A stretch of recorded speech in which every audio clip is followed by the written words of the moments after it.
गूंगी बहू अंधी सास। एक परिवार में 5 लोग थे। ओम प्रकाश, उनकी पत्नी सुमित्रा, बहू भावना, बेटा राहुल और एक थी उनकी बेटी प्रियंका। वैसे तो ओम प्रकाश और सुमित्रा के घर में सब कुछ ठीक ठाक था, लेकिन सुमित्रा की एक आदत थी। घर में कुछ भी गलत या सही हो तो वो किसी से कुछ नहीं कहती।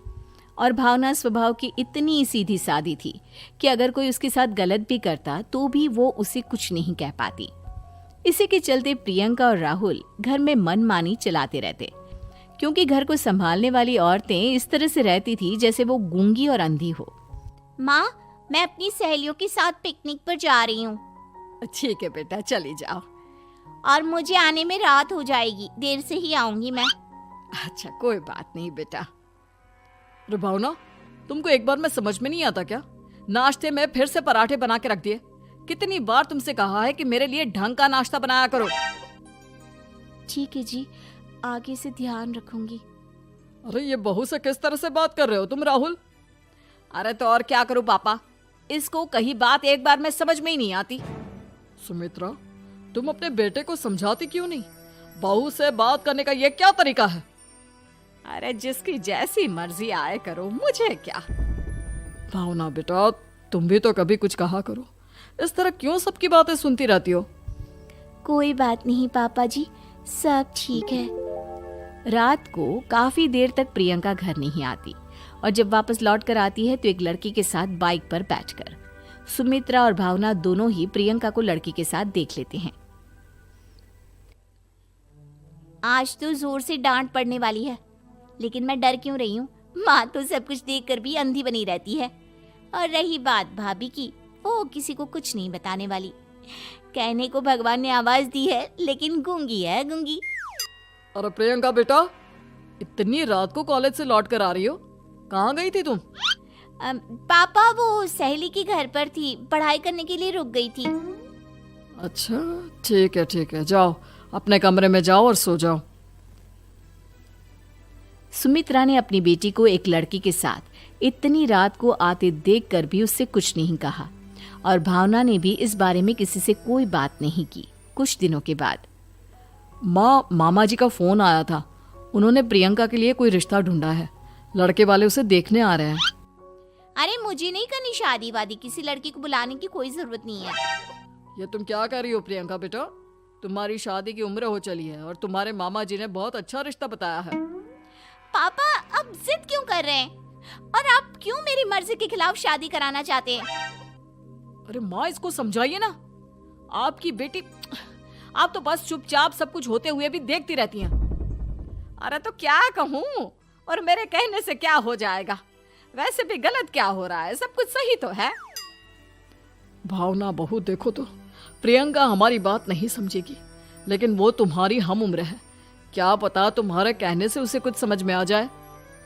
नहीं पापा जी, मेरे कहने से कुछ नहीं होगा। मैं प्रियंका को कैसे समझा सकती हूँ? वो ननद है मेरी, कहीं मेरी किसी बात का बुरा मान गई तो? सुमित्रा और भावना में से कोई भी प्रियंका को कुछ नहीं समझाता। इस बात से राहुल और ओम प्रकाश जी दोनों ही परेशान हो जाते हैं।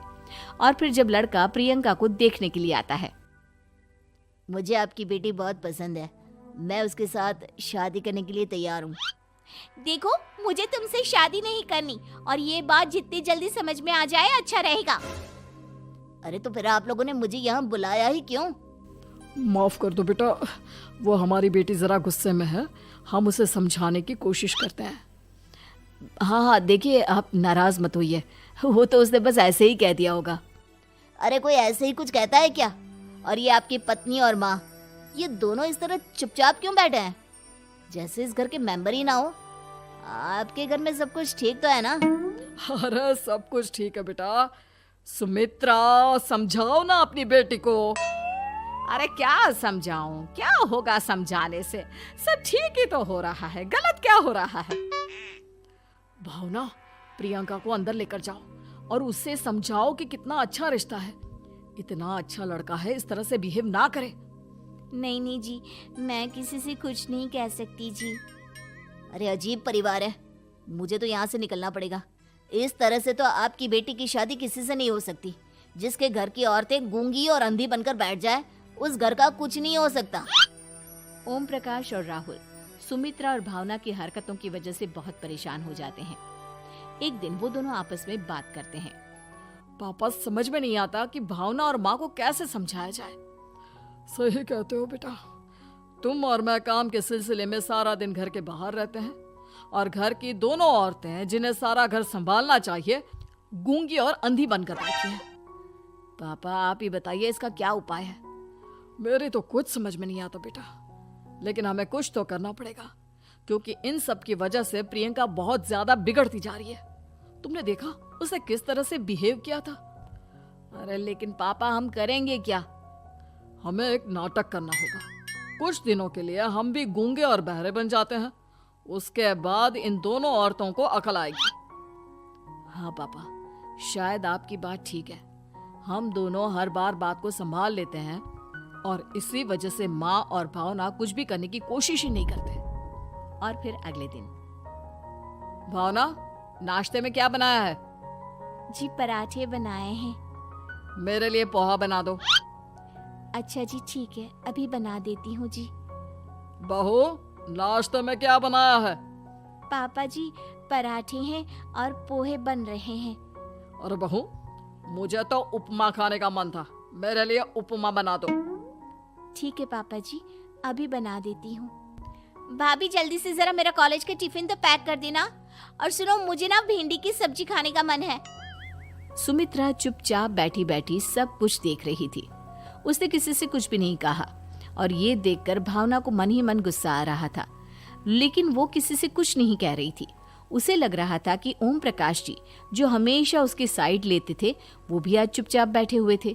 शाम के वक्त प्रियंका अपने बहुत सारे दोस्तों को लेकर घर आती है और उधर दूसरी तरफ से राहुल भी अपने ऑफिस के दोस्तों को लेकर घर आ जाता है। प्रियंका अपने कमरे में तेज म्यूजिक चलाकर डांस करती है और राहुल अपने दोस्तों के साथ बैठकर जोर जोर से हंस रहा था।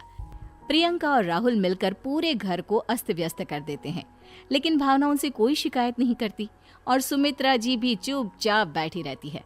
लेकिन भावना और सुमित्रा के अंदर का गुस्सा धीरे धीरे बढ़ रहा था।